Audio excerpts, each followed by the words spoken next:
বিসমিল্লাহির রহমানির রহিম। করোনাকালীন সময়ে টিচিং লার্নিং অ্যাক্টিভিটিস পরিচালনা নোয়াখালী অনলাইন স্কুল যে অগ্রণী ভূমিকা পালন করছে তার জন্য নোয়াখালী অনলাইন স্কুলকে স্বাগতম এবং শুভেচ্ছা।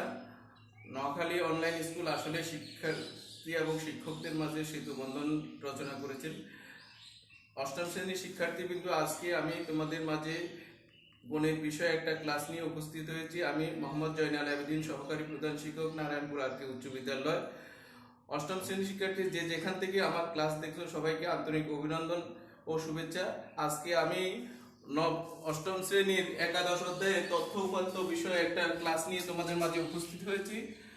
একটা সৃজনশীল অঙ্ক করব। দেখো, অষ্টম শ্রেণীর 30 জন ছাত্রের গণিত বিষয়ে প্রাপ্ত নম্বর হলো 60, 45, 40, 55, 58, 68, 54, 68, 49, 56, 59, 49, 42, 72, 70, 59, 52, 70, 53, 64, 70, 48, 57, 67, 70, 63, 41, 61, 62, 50। এখানে 30 জন ছাত্রের নাম্বার দেওয়া আছে। ক বলছে কি শ্রেণীব্যাপ্তি 5 ধরে শ্রেণী সংখ্যা নির্ণয় করো। খ উপাত্তগুলোর মধ্যক নির্ণয় করো। গ শ্রেণীব্যাপ্তি 6 ধরে সারণী গঠন করে গাণিতিক গড় নির্ণয় করো। সুপ্রিয় শিক্ষার্থীবৃন্দ, আমাদের এই অঙ্কগুলো করতে হলে এই সূত্রগুলো ভালো করে জানতে হবে। যেমন পরিসর নির্ণয়ের সূত্র হলো বৃহত্তম সংখ্যা বিয়োগ ক্ষুদ্রতম সংখ্যা যোগ 1, অথবা সর্বোচ্চ সংখ্যা বিয়োগ সর্বনিম্ন সংখ্যা যোগ 1। আর শ্রেণী সংখ্যা নির্ণয়ের সূত্র হলো পরিসর ডিভাইডেড বাই শ্রেণী ব্যাপ্তি বা শ্রেণী ব্যবধান। মধ্যক নির্ণয়ের সূত্র হলো n/2 ও n/2 প্লাস 1 তম পদের যোগফল ডিভাইডেড বাই 2, যদি nটা জোড় সংখ্যা হয়। আর n বিজোড় সংখ্যা হলে মধ্যক হবে n প্লাস 1 ডিভাইডেড বাই 2 তম পদের মান। n হলো মোট উপাত্তের সংখ্যা। এখানে মধ্যমান নির্ণয়ের সূত্র হলো শ্রেণীর মধ্যমান নির্ণয়ের সূত্র হলো শ্রেণীর ঊর্ধ্বমান যোগ শ্রেণীর নিম্নমান ডিভাইডেড বাই 2। আর গাণিতিক গড় নির্ণয়ের সূত্র হলো x বার সমান গড় summation fi xi divided by n। তো শিক্ষার্থী বন্ধুরা, দেখো আমরা এখানে ক নম্বর অঙ্কটা করব। দেখো ক, এখানে এই উপাত্তগুলোর মধ্যে সর্বোচ্চ সংখ্যা কত আছে? সর্বোচ্চ সংখ্যা হলো তোমার, এখানে দেখো সর্বোচ্চ সংখ্যা 72, আর সর্বনিম্ন সংখ্যা হলো তোমার সর্বনিম্ন সংখ্যা 40। সর্বনিম্ন সংখ্যা হলো 40। তাহলে আমরা জানি পরিসর নির্ণয়ের সূত্র, পরিসর নির্ণয়ের সূত্র আমরা বলছি কি বৃহত্তম সংখ্যা বিয়োগ ক্ষুদ্রতম সংখ্যা যোগ 1। তাহলে বৃহত্তম বা বড় সংখ্যাটা হলো 72, ক্ষুদ্রতম বা ছোট সংখ্যাটা হলো 40 যোগ 1। তাইলে এখানে 2, তাহলে 3, 32 যোগ 1, তাহলে কত হয় 33। এবার শ্রেণী সংখ্যা, সুতরাং শ্রেণী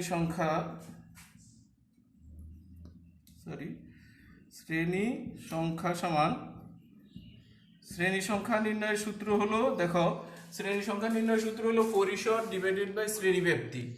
তাহলে পরিসর হলো 33, পরিসর 33। আর কতে প্রশ্ন বলছে, দেখো শ্রেণী ব্যাপ্তি 5 ধরে, তাহলে শ্রেণী ব্যাপ্তি হলো 5, ভাগ করলে হবে এখানে দেখো 6.6,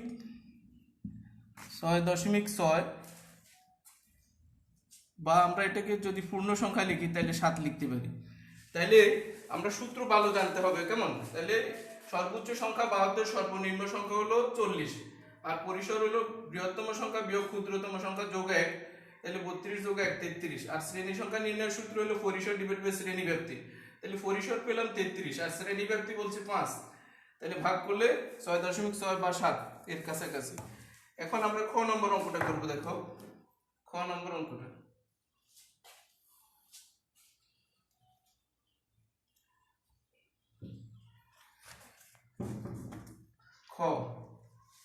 দেখো উপাত্তগুলোকে মূলর মধ্যক নির্ণয় করে। তাইলে উপাত্তগুলো মধ্যক নির্ণয় করতে হলে উপাত্তগুলোকে মানের ঊর্ধ্বক্রমে যেতে হবে। উপাত্তগুলোকে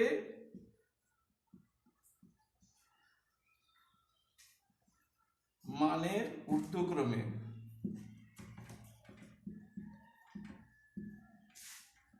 ঊর্ধ্বক্রমে সাজিয়ে পাই।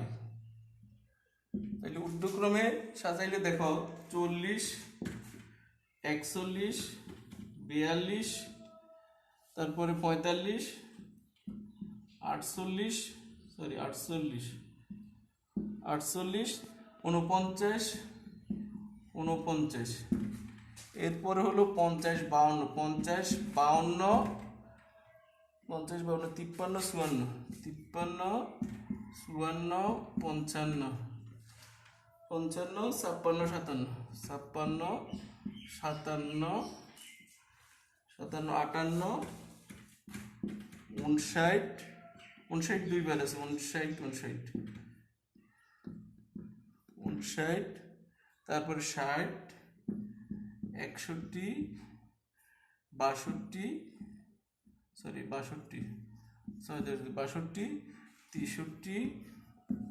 63,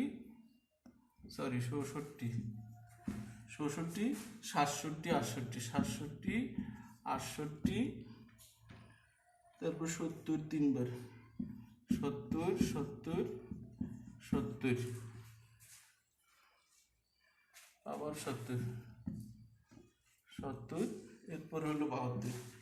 অর্থাৎ উপাত্তগুলোকে মানের ঊর্ধ্বক্রমে মানে ছোট থেকে বড় অনুসারে সাজাইলাম আমরা। দেখো তাহলে আমার দেখো এখানে 30টা উপাত্ত হয়েছে কিনা দেখো, 1, 2, 3, 4, 5, 6, 7, 8, 9, 10, 11, 12, 13, 14, 15, 16, 17, 18, 19, 20, 21, 22, 23, 24, 25, 26, 27, 28, 29। তাহলে একটা বার পড়লো দেখো।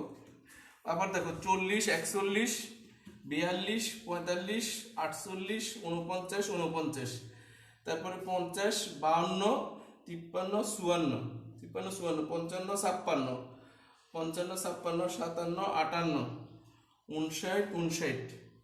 60, 59, 60, 61, 62, তারপর 63, 64, 67, 68, 70, 70, 70, 70, 70 চারবার, 1, 2, 3, 4, তারপরে 72। এটা কয়টা হলো দেখো, 1, 2, 3, 4, 5, 6, 7, 8, 9, 10, 11, 12, 13, 14, 15, 16, 17, 18, 19, 20, 21, 22, 23, 24, 25, 26, 27, 28, 29। তাইলে দেখো আমি আবার করতেছি। প্রথমে আমার 40, 1, 2, 3, 4, 5,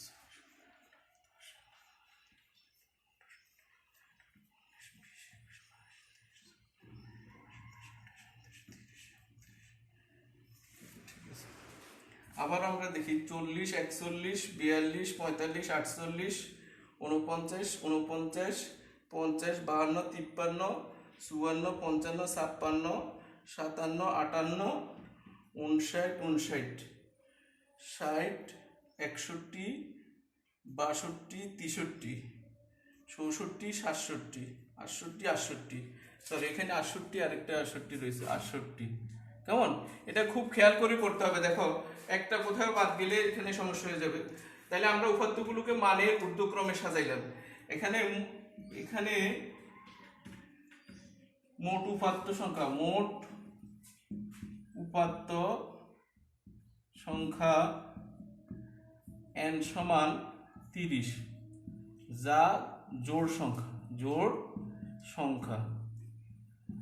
তাহলে এখানে দেখো আমরা সূত্রতে বলছি যদি n জোড় সংখ্যা হয় তাহলে মধ্যক নির্ণয়ের সূত্র হলো n/2 ও n/2 প্লাস 1তম পদের যোগফল। তাহলে আমরা লিখতে পারি সুতরাং মধ্যক সমান তাহলে n/2, n হলো মোট উপাত্তের সংখ্যা হলো 30, তাহলে 30 ডিভাইডেড বাই 2 ও 30 ডিভাইডেড বাই 2 যোগ 1, অর্থাৎ n/2 প্লাস 1তম পদের যোগফল ডিভাইডেড বাই 2। তাইলে 30কে 2 দ্বারা ভাগ করলে 15তম ও 15 যোগ 1 এততম পদের যোগফল ডিভাইডেড বাই 2। তাইলে দেখো 15তম পদ, 15তম ও 15 আর একে যোগ করলে কত হয় 16তম পদ, 16তম পদের যোগফল ডিভাইডেড বাই 2। তাহলে এখানে খেয়াল করো 15তম পদ কত? 1 2 3 4 5 6 7 8 9 10 11 12 13 14 15। 15তম পদের মান হলো 58। 58 যোগ 16তম পদ হলো 59। 16তম পদ 59 ভাগ 2। তাহলে 59, 58 আর 59 যোগ করলে হবে 158। 17 7 হাতে 1, 5 আর 1 6, 5 6 11, 117। কেমন? 117কে 2 দ্বারা ভাগ করলে 58.5। 58.5 2 দ্বারা ভাগ করলে 58.5। তাহলে এই উপাত্তগুলোর মধ্য হলো 58.5। তাহলে আগে আমাকে কাজ করতে হবে উপাত্তগুলোকে মানের ঊর্ধ্বক্রমে অর্থাৎ ছোট থেকে বড় ক্রম অনুসারে সাজাতে হবে। ঠিক আছে, এখন আমরা ঘ নম্বর অঙ্কটা করবো। আর সূত্রটা ভালো করে শিখতে হবে, সেটা হলো মধ্যক নির্ণয়ের সূত্র। যদি জোড় সংখ্যা হয়, যেহেতু 30টা উপাত্ত বলছে 30 জন, তাহলে মধ্যক নির্ণয়ের সূত্র হলো n/2 ও n/2 প্লাস 1তম পদের যোগফল ডিভাইডেড বাই 2। এখন আমরা ঘ নম্বর অঙ্কটা করবো। দেখো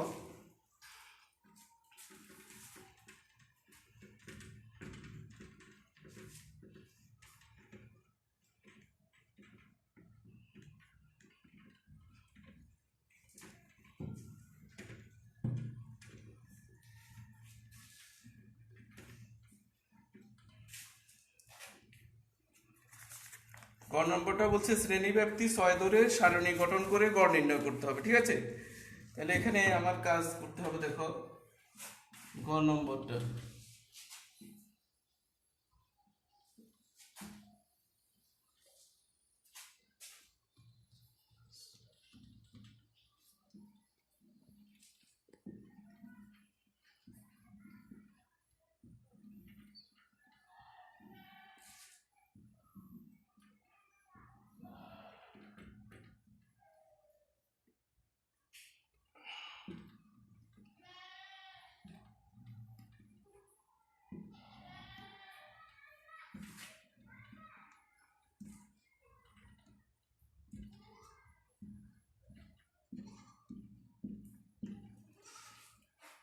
তাহলে প্রথম হলো শ্রেণীব্যাপ্তি। শ্রেণীব্যাপ্তির পরে হলো মধ্যমান। মধ্যমান যেটাকে আমরা মধ্যমানটাকে xi দ্বারা প্রকাশ করবে, xi দ্বারা। এরপরে হলো টালি, তারপরে গঠন সংখ্যা।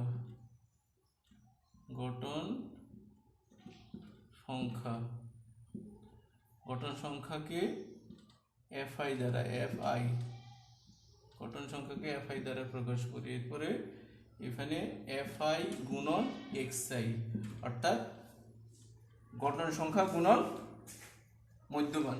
তো এখানে আমরা শ্রেণীটা 40 থেকে 45। আমার এখানে শ্রেণীতে এই উপাত্তগুলোর মধ্যে সবচেয়ে ছোট সংখ্যা হলো 40। তাই 40 থেকে 6 শ্রেণীতে হলো 40, 41, 42, 43, 44, 45। পরেরটা হবে 45 থেকে 46 থেকে 51। এরপরে হলো 52 থেকে 57। 6 শ্রেণী ব্যবধান আমরা করতেছি। 58 থেকে 63। পরেরটা হলো 64 থেকে 69। এরপরে হলো 70 থেকে 74। দেখো এখানে আমরা মধ্যমান নির্ণয় করব। মধ্যমান নির্ণয়ের সূত্রটা দেখো, শ্রেণীর মধ্যমান নির্ণয়ের সূত্র হলো ঊর্ধ্বমান যোগ নিম্নমান ভাগ 2। এখন আমরা প্রথম শ্রেণীটার মধ্যমান নির্ণয় করব। দেখো 40 হলো ঊর্ধ্বমান হলো 45 যোগ নিম্নমান হলো 40 ভাগ 2। তাহলে ভাগ করলে এখানে 85 ভাগ 2, 85কে 2 দ্বারা ভাগ করলে 42.5। এইভাবে সবগুলোর মধ্যমান নির্ণয় করতে হবে। তাহলে 42.5। ঠিক একইভাবে এটা হবে 48.5। পরেরটা হবে 54.5। এরপরে হলো 60.5, 60.5। তারপরে 66.5। এরপরে হলো 72.5। কিভাবে নির্ণয় করব মধ্যমান? শ্রেণীর নিম্নমান ঊর্ধ্বমান যোগ করে 2 দ্বারা ভাগ করতে হবে। আরেকটা আমি দেখাই দিই, যেমন 46 51, 46 যোগ 51 ভাগ 2, অর্থাৎ নিম্নমান যোগ ঊর্ধ্বমান, তাহলে যোগ করলে 7, এখানে 6 আছে 10 ডিভাইডেড বাই 2, তাইলে 5 দুগুণে 10, 3 দুগুণে 6, 53 দশমিক, সরি এখানে 6 এর একে 7, 5 আছে এখানে 9 হবে, কেমন 9, 5 6 এর একে 7, 5 এর 9, তাহলে 2 দিয়ে ভাগ করলে এখানে হবে 4 দ্বিগুণে 8, 4 দ্বিগুণে 8 রইল 1, 4 দ্বিগুণে 8 রইল 1, 17, 8 দুগুণে 16 দশমিক, তারপরে 5 দুগুণে 10, 48.5। এবার দেখো টালিটা আমরা নির্ণয় করব। প্রথমে 60 কোন শ্রেণীতে আছে আমরা দেখব। 60টা আছে আমার এখানে তৃতীয় শ্রেণীতে, টালি 1। এরপরে আছে 45 এখানে আছে, তারপরে আছে 40 এই শ্রেণীতে আছে, 55 হলো এই শ্রেণীতে 55, কেমন। তারপরে হলো 58 শ্রেণী কোনটা দেখো, 58 এই শ্রেণীতে আছে টালি। 68 শ্রেণী হলো এখানে। এরপরে 54 কোন শ্রেণীতে আছে, 54 তৃতীয় শ্রেণী এখানে আছে 54। তারপরে 68 হলো এখানে। প্রতিটা উপাত্তের জন্য একটা টালি চিহ্ন দিতে হবে। 49 হলো এখানে 1 2 3 4 5 6 7 8 9, 2 4 6 8, 49টা কোথায় দিব আমরা, এখানে 49টা আসবে এখানে, কেমন। তারপরে 56 হবে এখানে। এরপরে 59 দেখো এই শ্রেণীতে। তারপরে 49 হলো এই শ্রেণীতে। এরপরে 42 হলো এই শ্রেণীতে। তারপরে 72 শ্রেণী হলো এখানে। এরপরে আছে 70 শ্রেণী এখানে। তারপরে হলো 59 এখানে। তারপরে 52 শ্রেণী হলো এটা। এরপরে 70 এই শ্রেণীতে। তারপরে 53 হবে এখানে। 5টা হলে কোনাকুনি করে দিতে হবে 53। এরপরে 64 দেখো, 64 এই শ্রেণীতে। তারপরে 70 হলো এই শ্রেণীতে। এরপরে 48 শ্রেণী হলো এখানে। এরপরে 57 দেখো, 57 এখানে। এরপরে 67 শ্রেণী হলো এখানে। 70 আমরা কোথায় পড়ে, এখানে 5টা, কেমন। তারপরে 63 হলো 63 এখানেও 5টা হবে। তারপরে 41 হলো এখানে। এরপরে 61 হলো দেখো, 61 কোথায় পড়ে, 61 এই শ্রেণীতে 61। তারপরে 62 এই শ্রেণীতে পড়বে। এরপরে হলো 50 হলো এখানে। তাহলে দেখো প্রথম এখানে গণসংখ্যা হলো 4, তারপর এখানে 4, এখানে হলো 6, এখানে 7, এখানে 4, এখানে হলো 5। সুপ্রিয় শিক্ষার্থীবৃন্দ দেখো, টালি যদি 4টা হওয়ার পরে, 4টে টালি হওয়ার পরে পঞ্চম টালিটা কোনাকুনি দিতে হবে, ঠিক আছে। এবার আমরা মধ্যমান এবং গঠন সংখ্যা গুণ করব, কেমন। 42.5কে 4 দ্বারা গুণ করলে হবে 170।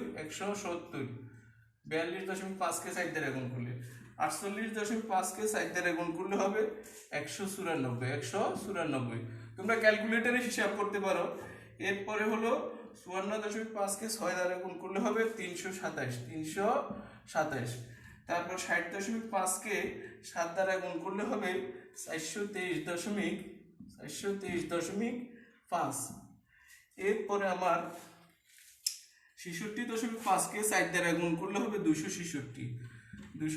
সুপ্রিয় শিক্ষার্থীবৃন্দ, তোমরা ক্যালকুলেটরে গুণটা করে নিবা অথবা নিচে গুণ করবা। 72.5কে 5 দ্বারা গুণ করলে 362.5। তাহলে এখানে আমার n এর মানটা কত হয় দেখো, n হলো মোট উপাত্তের সংখ্যা 30, ঠিক আছে কিনা দেখো। 4 4 8, 8 14, 14 সাথে 21, 21 এর 4 25, 25 এর পাশে 30। আর এখানে যোগ করলে সামেশন fi xi এর যোগফল সমান হবে 1743। কেমন। এখন দেখো গাণিতিক গড় নির্ণয়ের সূত্রটা দেখো, x বার সমান summation fi xi divided by n। সুতরাং গড় x বার সমান summation of F I X I divided by N. তাহলে এফ আই এক্স আই এর মান হলো 1743 ডিভাইডেড বাই 30। তাহলে এখানে ভাগ করলে ভাগফলটা হবে তোমার 58.1। ক্যালকুলেটরে তোমরা ভাগটা করবে। সুপ্রিয় শিক্ষার্থীবৃন্দ, তোমরা যদি এই অঙ্কগুলো এভাবে করতে পারো, অথবা তোমরা যদি টালি নির্ণয়টা তোমরা খ নম্বর অঙ্কটাতে যেভাবে মানের ঊর্ধ্বক্রমে সাজাইছো ওখান থেকেও তৈরি করে নিতে পারো, ওখানে করলে আরো সহজ হবে। এইভাবে করলেও নির্ভুলভাবে তোমরা করতে পারো। এখন আমি তোমাদেরকে একটা বাড়ির কাজ দিচ্ছি, তোমরা এই অঙ্কটা উঠিয়ে নাও।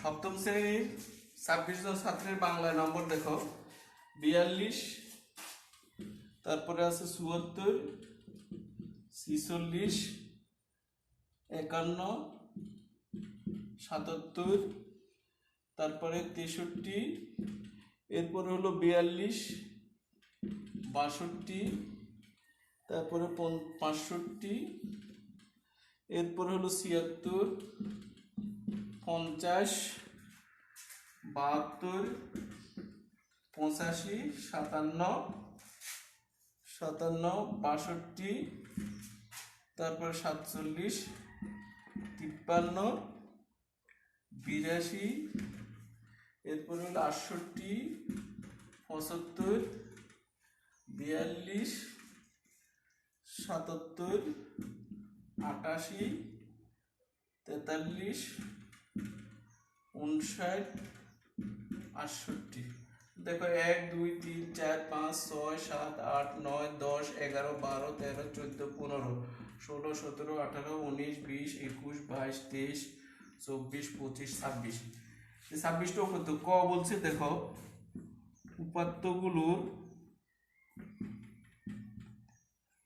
উপাত্তগুলোর পরিসর কত, পরিসর কত। খ উপাত্তগুলোর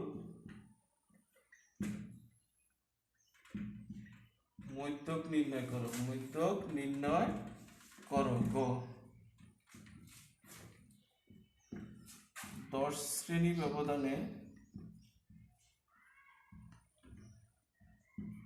সারণী গঠন